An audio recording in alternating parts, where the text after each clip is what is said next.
Hello, I'm your host, Jordana del Feld, with another exciting episode of So There Was This Guy, where the bedroom is the classroom.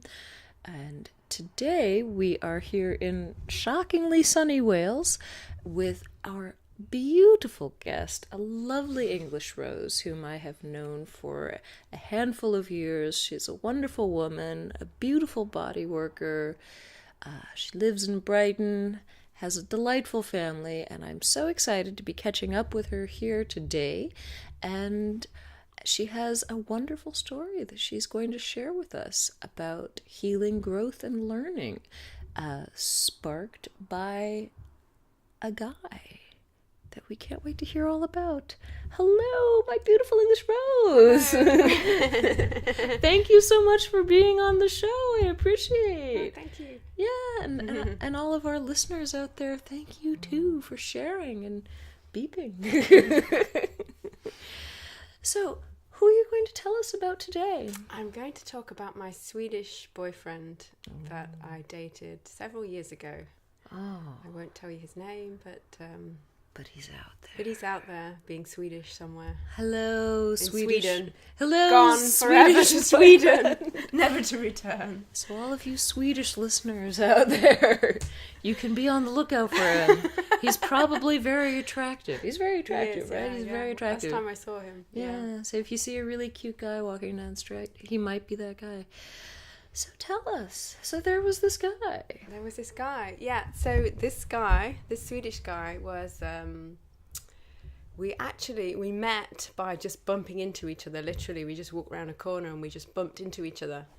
And then it turned out that he was friends with some of my friends, so we were introduced and basically hooked up that night. And it was very, very kind of passionate, and we had lots of fun. And yeah, and from then on, we were just together all the time and very close. And it was a very easy relationship. He was very open and wanted to be with me. It was very rare.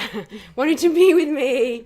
Was and a very, very beautiful, good person. Like he was very intelligent. He was younger than me, 6 years younger than me, but very intelligent and very well read, and had all these interesting books. And just an amazing person, really. It sounds like he woke up something within you that at that time needed to be woken up, that during the relationship he was answering some kind of need that needed to be addressed. What was so great about all of this in the beginning? Well, I think it was my first kind of adult relationship, I suppose. Like, previous to that, all of my relationships were quite kind of childish. And how old was I? 20? I was about 28 at the time. And yeah, I think I just learned how to be in a proper adult relationship through him. He taught me how to kind of communicate effectively, how to be vulnerable. Yeah, he was just, I guess, what the next stage in my life that I really needed to be Wonderful. to be a better person. So what was something that you learned about effective communication? I think in the past I would bottle things up in relationships, and then they would come out as anger, and I really didn't know how to be vulnerable, that it was okay to ask for things and to talk about what was going on and what my needs were. I think in the past I was very I just found that very difficult. I'd never had any models for it, really. My family, if they had any issues, was just shouting and arguing and not really communicating. So maybe that's a Swedish thing, I don't know. But it was very like, if you've got a problem or you're unhappy, to, talk about it in a calm way. Yeah. And to feel like I was heard, listened to. Yeah. So this was a new and valuable experience for you. Yeah. And you saw him modeling this behavior, and thought, oh, I could do this too. Yeah. Was it challenging to learn how to do that on your own? Was it challenging to practice this new form of communication, or did it feel very natural and easy? I think it gradually became easier With but he did it, practice. but he did it so well. I think because he modelled it and he did it so well that it was easier then for me just to do it, you know. It felt silly almost to not do it, you know. It's wonderful. Yeah. And did you, I hope you brought this with you into future relationships. Yeah, I think so, yeah. And there you can be modeling this concept of communication for other people too. Yay! Yeah, yeah. And what was something that you learned about being vulnerable, which you pointed out was a new element in your new adult relationships? Yeah, I think it was that it was quite freeing, that to be vulnerable just freed me of a lot of anxiety and stress. And instead of, you know, carrying something along with you the whole time, you could just say it and let it go. And so with this guy, with Swedish guy,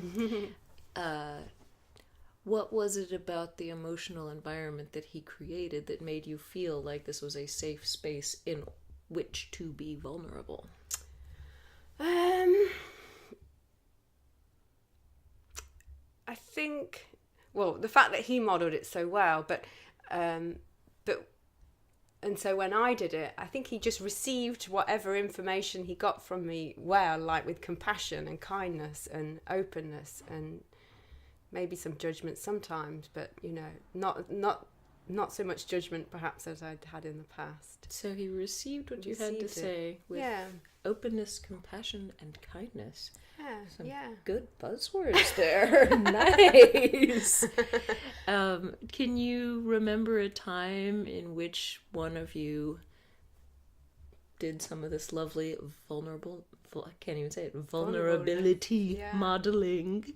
Yeah, I think a time that sticks out in your mind. Yeah, one day I think we used to see each other all the time, and he would come around all the time. And then one day, I said, "Oh, I'm just in a really bad mood, and I don't really want to see anyone. I just want some time on my own." And he said, "Oh, fine, yeah, that's okay." And then a short while afterwards, he showed up at my door with like a cup of my favourite chai tea and some flowers, and he gave them to me, and then he walked away. I think it was so nice. Oh, yeah, that's so lovely. I know. That's so lovely. Yeah. And it had taken him a while to walk to my house too. Like he'd had to like go to the coffee shop and then walk to my house. Yeah, how nice. That's so lovely. Yeah. And so vulnerable. This is me giving him snaps. And would you please share a time in which you got vulnerable and felt that this was a safe relationship in which to display your vulnerability, and that moment of you choosing to share your vulnerability helped the relationship progress in a healthy way, where if you had instead put up a wall, things might not have progressed in such a fabulously healthy way? I can't think of any specific incident. It was a long time ago. It was a while ago, so I don't know really that I can think of anything specifically.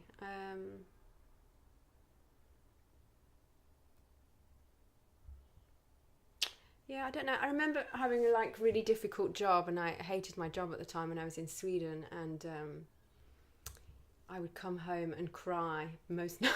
For I went through a period of crying every night and just kind of letting it out instead of kind of keeping it in. And I think that, yeah, I don't know whether that kind of helped. Yeah, I don't know really. Yeah, there you are. Yeah. And then eventually you broke up.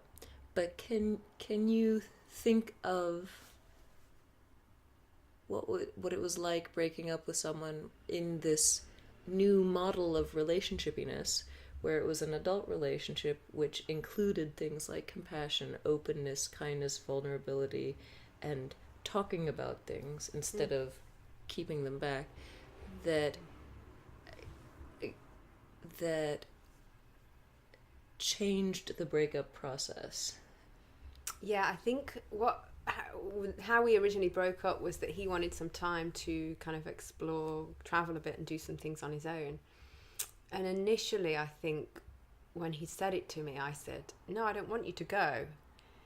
And then Which might not have been something you would have said in the past. Yeah. Well, so initially I said, "I don't want you to go." And then when I thought about it, and I thought, well, if you love someone, you should want them to be happy. So if they want to do something, you let them do it, even if it's, you know, it doesn't help you, even if it means leaving you. So I think I sat on that for quite a couple of months, and then it really played on me that I should just, if that's what he wants to do, I should give him my blessing and let him go if that's what he wants to do. And I knew that was what I should do, so that's what I did in the end. So I think, yeah, I did that. Yeah. That's enormous. I know. How annoying, the thing that glued us together. That very often is the case. Yeah. But beautiful growth process. Nice. You had all these new tools that you carried with you into the future, which is now the present. Yeah. After this relationship where you used some of these tools better or healthier, or found them being particularly effective when dealing thing, isn't it? I can't remember the buzzword for it, but it's thing. Non-violent communicating, definitely. Learning how to communicate better. Just be yourself around people rather than, you know, try to pretend to be something. That, and then just like letting relationships go, I think, for the happiness of everybody, if they want to go, they don't want you. Because I've had this in a relationship, though I've just let somebody go because, again, and I guess doing it once, yeah, I've done it once already, so I know that I can kind of get over it, you know. Go on with your own life. And that these feelings, yeah, they don't last. Although you may be tormented, you're over it. You can find the next thing. It's very Buddhist of you. Wield in the future for all of us. We have time as our friend, even though we may not feel like it at the moment. Very important, non-violent, communicating kind of way. Would you say that you're a basis now, or is it something that you have to like pull out of your pocket? Like, oh, right, that thing that I'm supposed to do. We always have to remind ourselves. It's a practice. At least it's there. At least it's... Tell us that you haven't already said about So There Was the Sky, or about the growth. I don't know, really. Yeah, I guess I don't know. Sorry. Well, thank you so much, my wild English rose. Should we tell everyone that we're completely stark now? Yeah, we're being really vulnerable, really open with you. We're so much for sharing your experiences and your wisdom with us. Much appreciated. Del Feld. Check out my website, Healing Arts. I'll put it in the show notes below. Make sure you subscribe. Tschüss, bis dann.